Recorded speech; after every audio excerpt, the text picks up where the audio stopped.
मार्कंडेय जी महाराज काम्य वन में विराजमान पांडवों को भगवान श्री राम के पावन चरित्र का गायन करके उन्हें श्रवण करा रहे हैं। ये भवबंधन मुक्त करने वाला भगवान श्री हरि का महान पावन चरित्र है। जब प्रभु बड़े कृपाल होते हैं तब हमको उनके चरित्र सुनने का सौभाग्य मिलता है और श्रवण करने पर ऐसा नया नया रस लगता है कि अब मैं प्रभु के चरित्र सुने बिना रह नहीं सकता। ऐसी आसक्ति हो जाए तो जीवन धन्य हो गया। चलते हैं महाराज जनक जी की पुष्प वाटिका में। जैसे हमारे निकुंज में सुंदर फूलों से श्रृंगारित सिंहासन पर प्राणाराध्य युगल सरकार अनशन पर भुज दिए बिलोकत इंदु बदन बिबियोर करत पान रस मत परस्पर लोचन त्रसित चकोर। आज ऐसे सियाजू के नेत्रों में जब रामजू के नेत्र मिले, प्रथम मिलन है।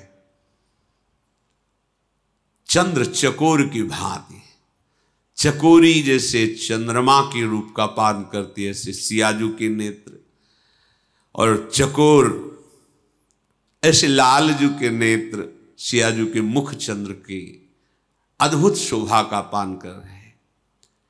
सिय शोभा ही बरनी प्रभु आपनी दशा विचारी, बोले सुचि मन अनुज सन बचन समय अनुहारी। सियाजू के श्रीमुख चंद्र की शोभा को देख करके प्रभु की दशा बदल गई। प्रभु की दशा बदल गई। ये प्रेमी जन जानते हैं कि अब प्रभु किस दशा में हैं। मन मन की रुचि जानी नेह विधि अनुसर, कहऊ ते कुछ दुख घटी होई, काहे कहो यह जान न कोई। प्रभु के हृदय की जो दशा है अब रहा नहीं जा रहा, किससे कहें। लखन लाल जी से कहा, लक्ष्मण बहुत प्रेम में डूबे हुए हैं प्रभु, तुम देख रहे हो ये वही जनक नंदनी है जिनके लिए धनुष यज्ञ हो रहा है और अपने लोग धनुष यज्ञ देखने आए हैं। यहां गौरी जी का मंदिर है, उनके पूजन के लिए आए हैं। देखो इनके श्री अंग के प्रकाश से पूरी फुलवाड़ी प्रकाशित हो रही है। हमने अपने मन को देखा है, मेरा मन कभी किसी रूप पे आसक्त नहीं हुआ, पर इनकी सुंदरता, इनकी शोभा देखकर मेरा मन क्षुब्ध हो रहा है। सहज पुनीत मोर मनु क्षोभा, मेरा परम पवित्र मन है, पर ये क्षोभ को प्राप्त हो रहा है। प्रेम एक ऐसी महाबल शक्ति है जो भक्त को भी अधीन करती और भगवान को भी अधीन कर लेती है, विवश कर देती। देखो इसीलिए भगवान का एक नाम प्रेमाधीन।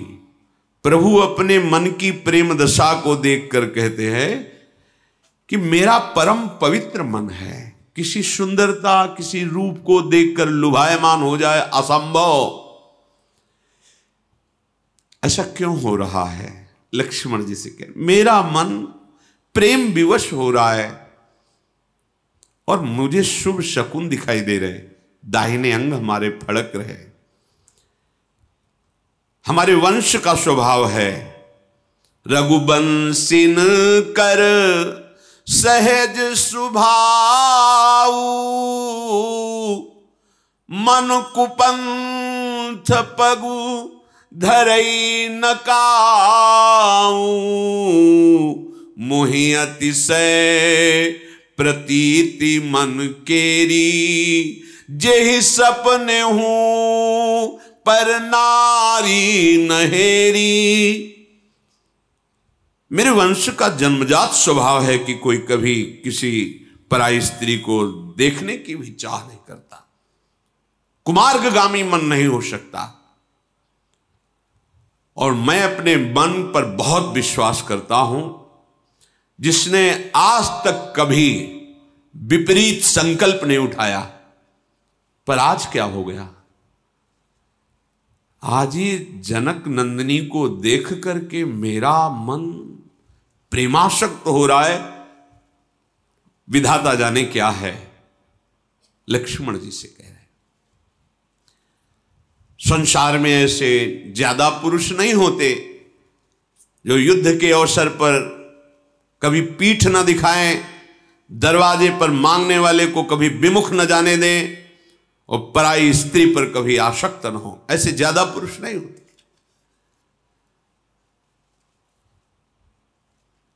प्रभु बात तो लखन जी से कह रहे हैं, दृष्टि सियाजू के मुख पर है। सियाजू को एकदम चेतना से आती है। सखियां कह रहे कि गौरी पूजन करके शीघ्र चलना है। फिर एकदम चेतना सी जागृत होती है। बार बार चंचल ने, कहां गए वो राजकुमार। सखियों ने कहा, विवश मत होइए, देखो वो लता की ओट में वो विराजमान। फिर नेत्र जाकर प्रभु के मुख चंद्र की शोभा का पान कर रहे। प्रभु भी फूल का दोना हाथ में ही है और जानकी जी को निरख कर प्रेम मगन हो रहे। दोनों चंद्र चकोरी की भांति विवश हैं। सखियों को लगा कि ज्यादा समय यहां व्यतीत नहीं करना चाहिए। कहा, सियाजू आप शीघ्र चलें। चलना शब्द सुनकर सियाजी ने भर नेत्र देखा और आंख बंद कर ली, मानो प्रभु के रूप को अपने मानस पटल पर, अपने हृदय पर बिठा लिया। अद्भुत रूप प्रभु का है। नीलकांति, वो नीलिमा है ही नहीं सृष्टि में। उदाहरण में जैसे अनुमान के लिए वो ऐसा नहीं हो सकता कि प्राकृतिक रंग से प्रभु के श्रीअंग की तुलना की जाए। ये प्रकृति जनित है, वो चिदानंद है। जैसे कहा गया केकी कंठाभ नीलम, मोर के गले की जैसे नील कांति। जैसे कहा गया है कि नवीन जलधर मेघ की कांति। कहा अनुमान के लिए केवल कि ऐसा हो सकता है, नहीं, कोई नहीं। ये उपमा और अनुमान और अलंकार से बहुत अलग हैं। ये अद्वितीय सच्चिदानंद हैं।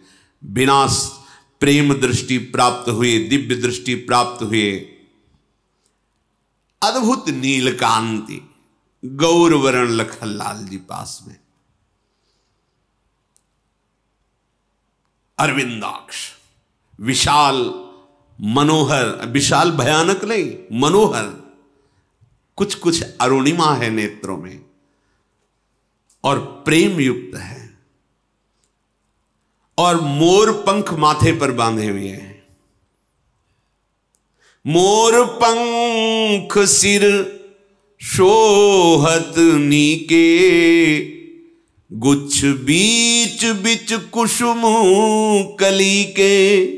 सुंदर श्याम वर्ण के केशों को, सुंदर कलियां और फूल श्रृंगारित, और बीच में मोर मुकुट धारण की हुई राम जी। बर राव श्या का अंतर है, श्याम जी राम जी। अगर वे धनुष बाण हुए बिल्कुल वैसे, मोर मुकुट, मोर पंख सिर शोहत नीके।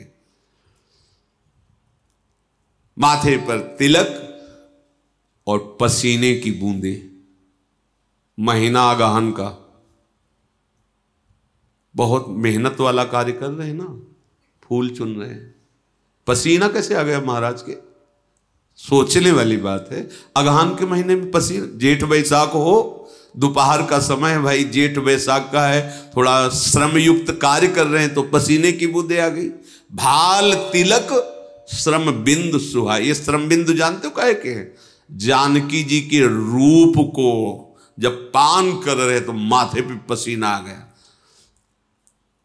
ये प्रेमियों का विषय है, ये बुद्धि का विषय नहीं है।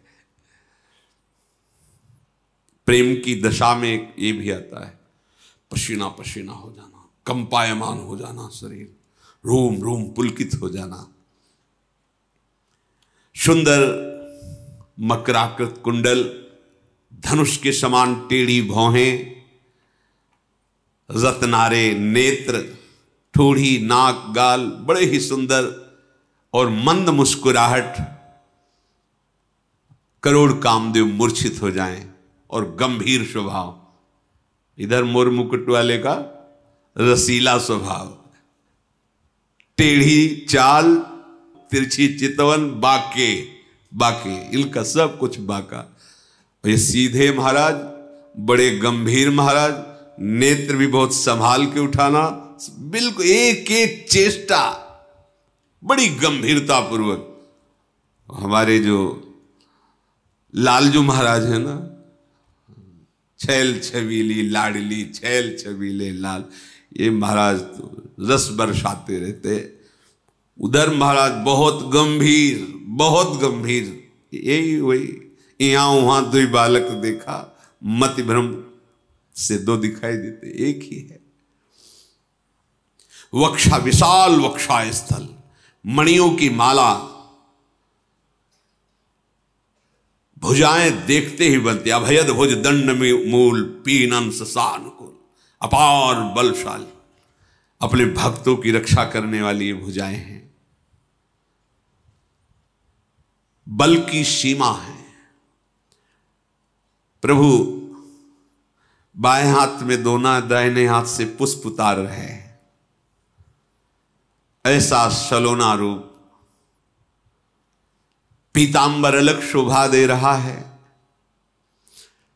सखियों ने सावधान किया, जल्दी चलो सियाजू, पहले गिरजाजू का ध्यान कर लो, उनसे आशीष ले लो। राजकुमार तो अब रुकेंगे कई दिन, फिर दर्शन हो जाएंगे। विवश होके, ये प्रेम विवशता प्रेमी हृदय ही जानता है। अब विवश होके इनसे दूर होना पड़ेगा, इनके दर्शन से अलग होना पड़ेगा। सखियां संभाल करके सियाजी को, इधर प्रभु का भी मन प्रेम विवश हो रहा है। सखियां सियाजी को कह रही कि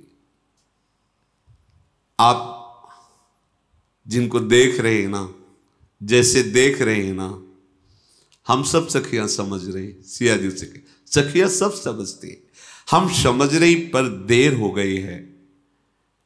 माता फिर प्रश्न करेंगी, इतना विलंब कैसे हो गया? सियाजी तो हृदय में राम रूप को धारण करके कैसे कदम चल रहे पता ही नहीं चल रहा। बार बार मन में कि पिताजी ने ऐसा प्रण क्यों किया है। धनुष जो तोड़ेगा भगवान शंकर का, वही सियाजू का वरण करेगा। ये स्मरण करके हृदय में बड़ी व्यथा हो रही है कि अगर आज प्रण ना होता तो हम आप सखियों से निवेदन कर देते कि पिताजी से कह दो कि यही हमारे हृदयेश्वर हैं। आगे सखियां ऐसे ले फिर मुड़ जाती है। सखिया कहती क्या देख रहे हो? बोले बड़ा सुंदर मृग दिखाई दे रहा है। देखन मिस मृग बिहग तरु फिरई बहोरी बहोरी, निरख निरख रघुबीर छवि, बाढ़ई प्रीति न थोरी। नहीं, वो मैं लता देख रही थी, वो पीछे वाली लता बड़ी सुंदर फूली हुई है ना, उसे देख। कहाँ है रघुनाथ जी? बार बार ऐसे। ये क्या पिताजी ने प्रण ले लिया? कहां भगवान महादेव जी का वो विशाल धनुष, और कहां नव किशोर सुकुमार कैसे तोड़ेंगे? हृदय में बड़ी व्यथा हो रही है। जब प्रभु ने देखा कि सखियों से जानकी जी जा रही, तो जानकी जी के रूप को अपने हृदय में विराजमान किया।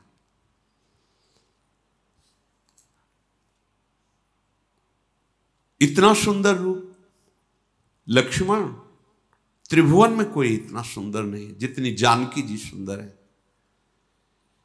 ये प्रभु वही हैं जिनका न आदि है, न मध्य है, न अंत है। वेद भी जिनके प्रभाव को नहीं जानते, विश्व को मोहित करने वाले परम स्वतंत्र भगवान, देखो जानकी जी के रूप में प्रेम विवश हो रहे हैं। बस सीता जी को एक ही बात समझ में आई कि अब तो जो भी बात बनेगी आशीर्वाद से ही बनेगी। चलो गौरी जी को मनाएं, गिरिजा जी को मनाएं।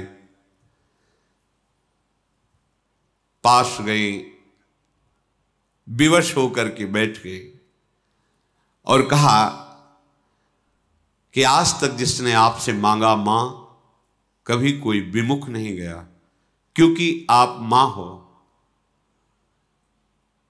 भगवान शिव के वो प्राणों से भी प्रिय हो। आपके श्री चरणों की सेवा से कौन सा फल दुर्लभ है। कोई भी ऋषि मुनि मनुष्य कोई भी हे जगदम्बा आपके चरणों की आराधना करे तो उसकी कामना की पूर्ति हो जाती है। मेरा मनोरथ आप जान रही हैं ना, क्योंकि आप सबके हृदय में विराजमान हैं। मैं प्रगट में आपसे नहीं कह सकती, बस आप जान लीजिए। और जो देवी जी की प्रतिमा श्री विग्रह थी, उनके चरण पकड़कर जानकी जी बार बार विनय, बार बार देख करके कहें, आप हमारे मन के मनोरथ को जानती हो, हम कह नहीं सकती। विनय प्रेम बस भई भवानी, खसी माल मूर्ति मुस्कानी, सादर सिय प्रसाद सिर धरऊं, बोली गौरी हरस ही भरेऊं। जब सियाजू विवश हो रही थी तो जगदम्बा जी ने अपनी माला सिया जी के मस्तक पर, यह आराध्य देव का संकेत होता है। आप एकटक प्रभु को देख रहे हैं और बात कर रहे हैं अंदर से। कोई पुष्प गिर जाए कर कमल का, कोई श्रृंगार, समझ लो सीधे बात हो गई आपकी। बहुत बार ऐसा प्रेमी जनों को अनुभव होता है। खसी माल, तत्काल माला गले से श्री जानकी जी ने, और देखा कि श्री विग्रह जगदम्बा का मुस्कुरा रहा है, और मुस्कुरा ही नहीं रहा, जगदम्बा बोलने लगी। बोली, सुनो सिय सत्य असीस हमारी, पूजी मन कामना तुम्हारी। हे सियाजू, मैं सत्य बोलती हूं, मेरा आशीर्वाद है जो तुम्हारे मन में चल रहा है वो निश्चित पूर्ण होगा, वो तुम्हें प्राप्त होगा। मनु जाहि राचु मिली सोबरु, सहज सुंदर सावरो, करुणा निधान सुजान सीलु, सनेहु जानत रावरो। तुम्हारा मन जहां अनुरक्त हो गया मैं जान रही हूं। स्वभाव से सांवरे सरकार तुम्हें मिलेंगे, जिस भाव से तुम चिंतन कर रही हो वो बहुत करुणामय है, वो सुजान सर्वज्ञ हैं, वो तुम्हारे हृदय की बात जान रहे हैं, तुम्हारे शील और स्नेह में वो डूबे हुए हैं, तुम्हें निश्चित उनकी प्राप्ति होगी। ऐसा आशीर्वाद गौरी जी ने, जगदम्बा जी ने दिया। अब तो हृदय में अपार आनंद, क्योंकि जगदम्बा जी ने कहा है कि जो तुम्हारे मन में है, मनुजा ही राच्यो मिली सोबर सहज सुंदर सावरो, सावरे सरकार को अपने प्रीतम रूप में वर्ण किया, निश्चित तो मिलेंगे। यही भांति गौरी असीस सुनी सिय सहित ही हरसी अली, तुलसी भवानी पूजी पुनि पुनि मुदित मन मंदिर चली। सखियों सहित सिया जी बहुत आनंदित हो गई, जगदम्बा ने वर दिया है, आज तो हमारे सब अनुकूल हो गया। सिया जी सोच रहे अब मेरे आनंद का ठिकाना नहीं, क्योंकि मुझे आशीष मिल गया है। उसी समय सिया जी के बाम अंग फरकने लगे, मंजुल मंगल मूल बाम अंग, मानो बिल्कुल शुभ घड़ी है। आनंदित होकर राजमहल की तरफ जानकी जी जा रहे। इधर प्रभु सिया जी के रूप का ध्यान करते हुए और उनके रूप की सराहना करते हुए लक्ष्मण जी से कहा विलंब हो रहा है, गुरु सेवा में पुष्प पहुंचाना है। सामने गए, विलंब हो ही गया था। बहुत ही सहज सरल स्वभाव है, सरल स्वभाव छुअत छल नाही, बिल्कुल सीधी बात, जैसा हृदय में वैसे ही बात। प्रणाम किया और कहा गुरुदेव, जनक नंदिनी वहां पधारी थी, उनको देखने के, उनके दर्शन करने में चित्त लुभायमान हो गया, इसलिए विलंब हो गया। बिल्कुल नहीं, गुरुदेव से कपट शब्द नहीं आना चाहिए। एक जगह ऐसी विश्व में कम से कम है जहां हम अपना हृदय ग्रंथ पूरा खोल के रख दे। ये लो, चाहे दंड दो चाहे आशीष दो, आपका विषय, ये हृदय आपके सामने खुला रखा है, यहां कपट नहीं। गुरुदेव के साथ देखो, भगवान वो पूछा नहीं कि विलंब क्यों हो, पहले विलंब का कारण छल है ही नहीं हृदय में, पहले ही बता दिया प्रभु ऐसा। मुस्कुराए, विश्वामित्र जी मुस्कुराए, पुष्प लिया, पूजन किया। पूजन करने के बाद राम जी की तरफ देखा और कहा सुफल मनोरथ हो तुम्हारे, तुम जो मन में मनोरथ कर रहे हो, जाओ पूर्ण हो तुम्हारे मनोरथ। ये सुनकर के राम लखन सुनि भये सुखारे, सुख सिंधु भगवान को गुरुदेव के आशीर्वाद से महान सुख प्राप्त हो रहा है, जाओ तुम्हारे मनोरथ पूर्ण हो। पूजा करके विश्वामित्र जी ने राम जी को ऐसा आशीर्वाद दिया। सुंदर सुंदर भोग बना हुआ था प्रभु को, जो विश्वामित्र जी आराध्य देव के रूप में विराजमान किए, तो भोग लगा, सबने प्रसाद पाया। दिन बीत गया, गुरु की आज्ञा पाकर दोनों भाई राम लखन संध्या करने चले। संध्या के बाद देखा चंद्रमा उदय हो रहा है, तो प्रभु को तो एक ही बात, सिया रूप हृदय में बसा है। कह रहे लक्ष्मण, बड़ा सुंदर चंद्रमा प्रकट हो रहा है, पर इसको हम सियाजू के रूप से तुलना नहीं दे सकते। क्यों? क्योंकि ये खारे समुद्र से उत्पन्न हुआ है। समुद्र से उत्पन्न होने के कारण समुद्र में विष भी उत्पन्न हुआ था, तो विष का भाई है ये, और दिन में ये शोभाहीन हो जाता है और कलंक भी लगा हुआ है। बेचारा चंद्रमा सियाजू के मुख की बराबरी कैसे कर सकता है? लक्ष्मण, ये घटता बढ़ता रहता है, इसमें बहुत अवगुण है, ये सियाजू के रूप की तुलना के लायक नहीं है चंद्रमा। अगर मैं कहीं कहूं कि जानकी के मुख चंद्र की शोभा ऐसी है तो यह अपमान होगा, अनुचित होगा। सियाजू के मुख चंद्र की बराबरी प्राकृतिक चंद्र नहीं कर सकता। संध्या जैसे हुई, सियाजू के रूप का चिंतन करते हुए गुरु जी के पास आए, प्रणाम किया, फिर आज्ञा पाकर विश्राम किया। रात बीतने पर पुनः वैसे ही जगह, पहले लक्ष्मण जी, फिर रघुनाथ जी, फिर विश्वामित्र जी, पूरी दिनचर्या हुई। प्रभु का ऐसा स्वभाव है, जो देखे वो बिक जाए। भक्तों के हृदय में अपने स्वामी का स्वभाव उतरता है। अगर स्वभाव न उतरे तो अभी अनन्यता नहीं, अभी इष्ट प्रेम नहीं है। देखो प्रभु लखनलाल ने कहा, सूर्य उदय हो रहा है, अंधकार नष्ट हो रहा है। जैसे आप जनकपुरी में पधारे तो सब राजाओं के हृदय निस्तेज हो रहे हैं। जैसे सूर्य उदय होने पर जुगनू का कोई प्रभाव नहीं रहता, और जितने महान भक्त हैं उनके हृदय में आनंद का, प्रेम का प्रकाश हो रहा है।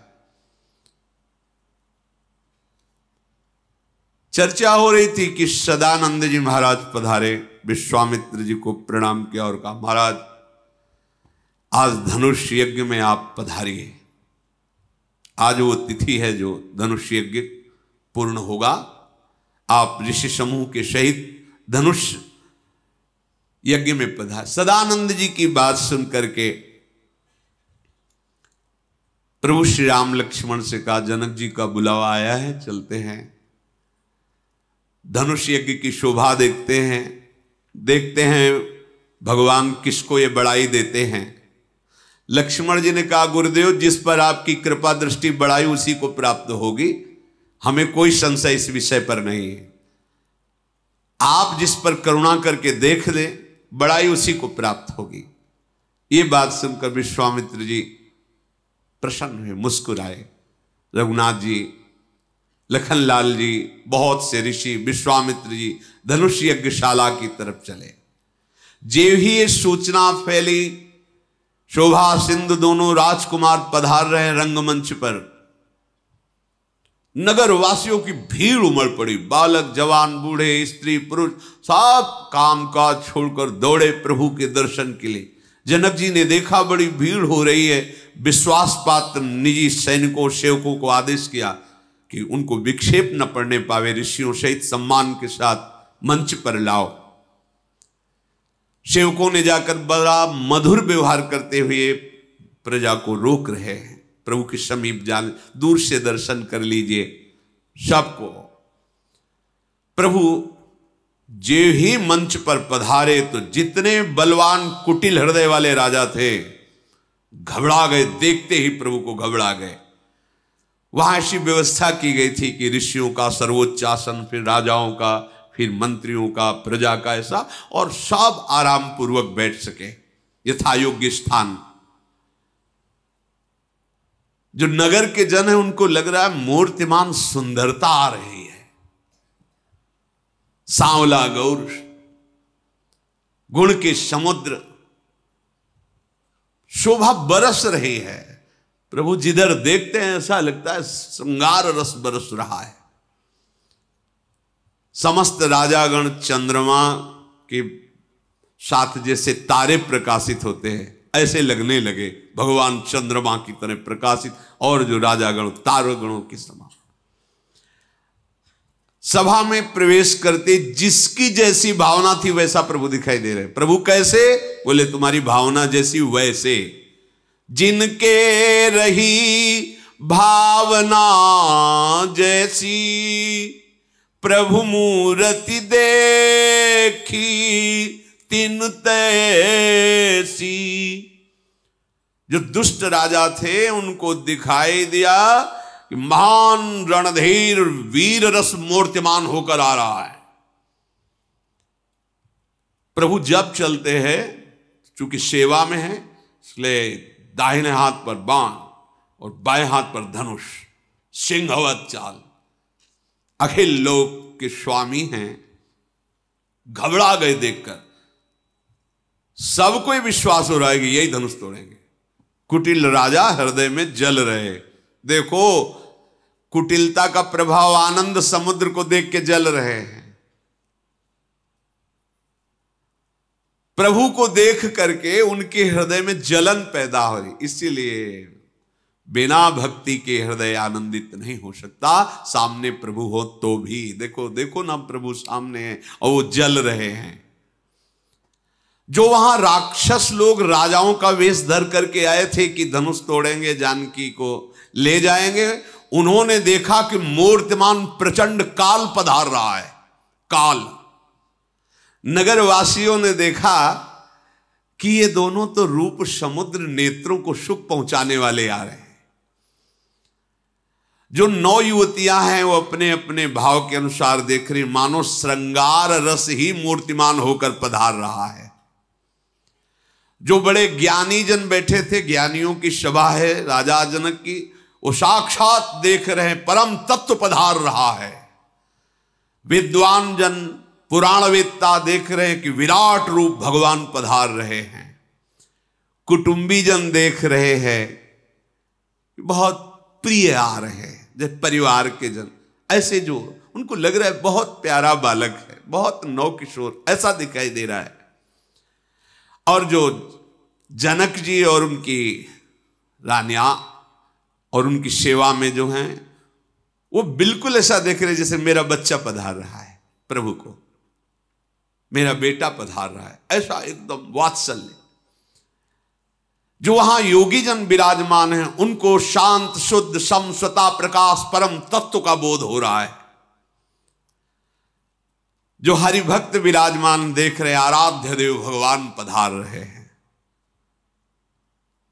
और सियाजू जो देख रही हैं वो किसी के वर्णन करने की क्षमता ही नहीं है। ये सियाजू जो देख रही उनका जो स्नेह है, जो सुख है, वाणी की सामर्थ्य नहीं कि वर्णन कर सके, केवल अनुभव कर रहे हैं वो भी सिया जी। यही बात प्रभु श्री राम ने हनुमान जी को संदेश में अशोक वाटिका में विराजमान जानकी जी के लिए कहा था। तत्व प्रेम कर मम और तोरा, जानत प्रिया एक मन मोरा, सो मन रहत सदा तोई पाही, जान प्रीति रस एते नहीं माही। बस इतना है, वर्णन नहीं कर सकते, बस इससे समझ लो मेरे और आपके प्रेम को केवल मेरा मन जानता, वो मन आपके पास है, बस आप समझ लीजिए। कौशलाधीश प्रभु सुंदर सांवले गौर शरीर वाले युगल जब पधारे, रात सभा सुशोभित हो रही है। प्रभु का कोई श्रृंगार नहीं किया गया, क्योंकि ऋषियों के साथ राजभवन से आते तो हो सकता था श्रृंगार किया जाता, तो ये तो ऋषियों के साथ पधारे, स्वाभाविक ऐसे ही। पर सुंदरता टपक रही है। करोड़ों कामदेव उनके श्रीअंग शोभा के आगे तुच्छ नजर आ रहे हैं। एकदम प्रफुल्लित मुक्कमल नेत्र, चित्त चुराने वाले, हृदय जिधर भी सबको वात्सल करुणा जो जैसे भाव से सबको तृप्त कर रहा है प्रभु का हृदय। इतने चिकने कपोल, नील कमल जैसी कांति की कुंडलों की आभा दिखाई दे रही कपोलों पर। ओठ प्रदेश ऐसे, वाणी ऐसी, हंसी ऐसी, कैसे वर्णन करे। टेढ़ी भौहें, सुंदर नासिका, ललाट पर स्वाभाविक विशाल भाल, तिलक, घुंघराली अलकावली और पीली 4 कोने की टोपी, चौकोनी टोपी पीले रंग की, और से बीच बीच में पुष्प लगे हुए हैं। मानो तीनों लोकों की सुंदरता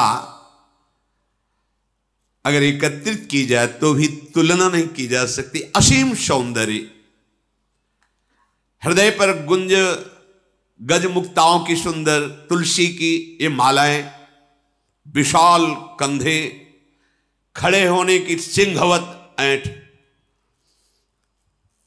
पीठ पे तरकश, पीतांबर, दाहिने हाथ में बाण, बाएं हाथ में कंधे पर धनुष, यज्ञोपवीत, नख से सिक तक शोभा ही शोभा। जो देखता है वो ये कहता है कि आज हमने जन्म लेने का फल प्राप्त कर लिया, प्रभु को देखा। अनुपम रूप, देवता लोग आकाश पर विमानों पर चढ़े हुए प्रभु के सुंदर रूप का दर्शन कर रहे, रंगमंच पर फूलों की वर्षा कर रहे। जनक जी का आदेश हुआ सखियों को जाओ और सियाजू को मंच पर पधारो। चतुर सुजान सखियां बहुत मंगल गान हो रहा है, वेद मंत्र उच्चारण हो रहे, जानकी जी पधार रहे। ओ सी शोभा नहीं जाए बखानी। कैसे कोई वर्णन करे जब सियाजू श्रृंगारित होकर महल से पधार रही। काव्य की उपमाएं सब तुच्छ है, क्या उनके लिए बोले, किसका उदाहरण दे। कोई त्रिभुवन में है ही नहीं कि जानकी जो ऐसी हैं, क्या शोभा। क्योंकि जितनी भी उपमा, जितनी भी सुंदरता वर्णन की जाती है त्रिगुणात्मिका माया से है। ये तो त्रिगुणातीत परम प्रेम, परम चिदानंद तत्व कैसे वर्णन करें। जानकी जी जैसे जैसे श्री चरण पधारती है, युवतियां सुंदर मंगल गान करती साथ चल रही है। बार बार बहुत से ऋषि मुनि सब सोच रहे हैं कि ऐसा त्रिभुवन में कोई सुंदर नहीं। वैसे त्रिभुवन सुंदरी, त्रिपुर सुंदरी जगदम्बा है, पर वो भी अर्धांग हैं भगवान शिव। लक्ष्मी जी भी सुंदर है, पर वो प्रकट हुई कहां से है, समुद्र से प्रकट हुई। कामदेव की पत्नी रति भी सुंदर है, पर इनके शाम सब विचार कर रहे कितनी सुंदर सियाजू हैं। सयानी सखियां एक एक कदम धीरे धीरे मनोहर गीत की ध्वनि है। नवल नवल पोशाक सियाजू धारण किए, आभूषण धारण किए, महाछवि पधार रही है। कोई ऐसा नहीं था सभा में जो मोहित ना हो गया हो। रंगभूमि जब सिय पगुधारी, देख रूप मोहे नरनाय। ऐसा सियाजू का रूप।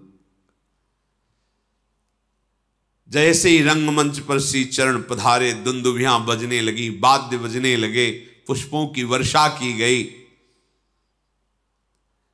सियाजू के कर कमल में जयमाला है, पर वो ऐसे नीचे की हुई देख रही, वो सांवले चरण कहां है, कहां है वो कहां विराजमान है।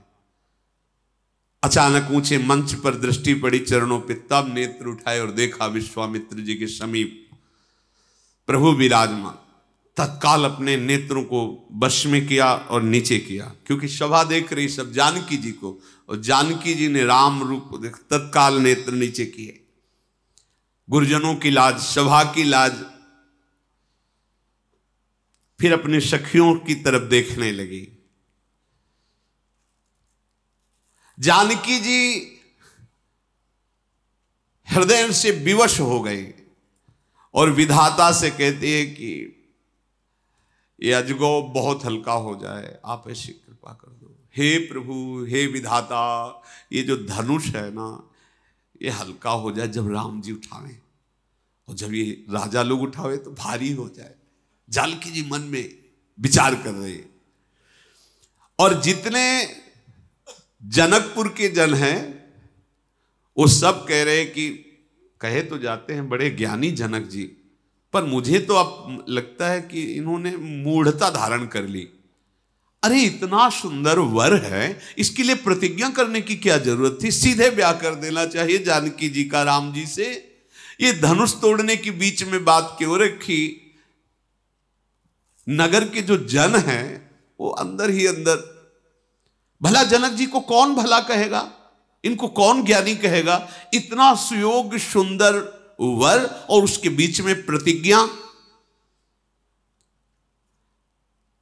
हृदय नगरवासियों का संतप्त हो रहा कि कहीं ऐसा ना हो जाए कि कोई दूसरा धनुष भंग कर दे और सियाजू को ले जाए, इसके बाद हम कभी इनके रूप को देख ही ना पावें। जनक जी ने आदेश किया, बंदीजनों को जाओ और हमारा प्रण पूरी सभा को सुना दो। बंदीजन आए, बोले बंदी बचन बर, सुनहु सकल महिपाल। पन विदेह कर कहीं हम, भुजा उठाई विशाल। नृप भुज बल विधु शिव धनु राहु, गरुड़ कठोर विदित सब काहू, रावण बानु महाभट भारे, देखी सरासन गवही सिधारे, सोई पुरारी को दंडु कठोरा, राज समाज आजू जोई तोरा, त्रिभुवन जय समेत वैदेही, बिनहि विचारी बरई हठते ही। बंदीजनों ने कहा सावधान, समस्त राजाजन महाराजाधिराज जनक जी का प्रण सुनिए। राजाओं की भुजाओं का बल चंद्रमा है और भगवान शिव जी का धनुष राहु है। ये बहुत वजन वाला और कठोर है, सबको विदित है। ये अजगौ धनुष महान बलशाली है, महान भार धारण किए हुए बड़ा ही कठोर है।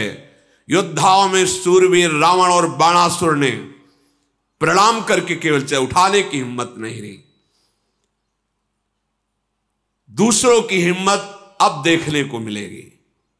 इस भगवान शंकर के धनुष को आज राज समाज में जो भी राजा तोड़ेगा उसे तीनों लोकों में विजय प्राप्त होगी, और जानकी जी बिना किसी विचार के अपनी जयमाला उसके गले में डाल देंगी। ये महाराज जनक जी का प्रण है।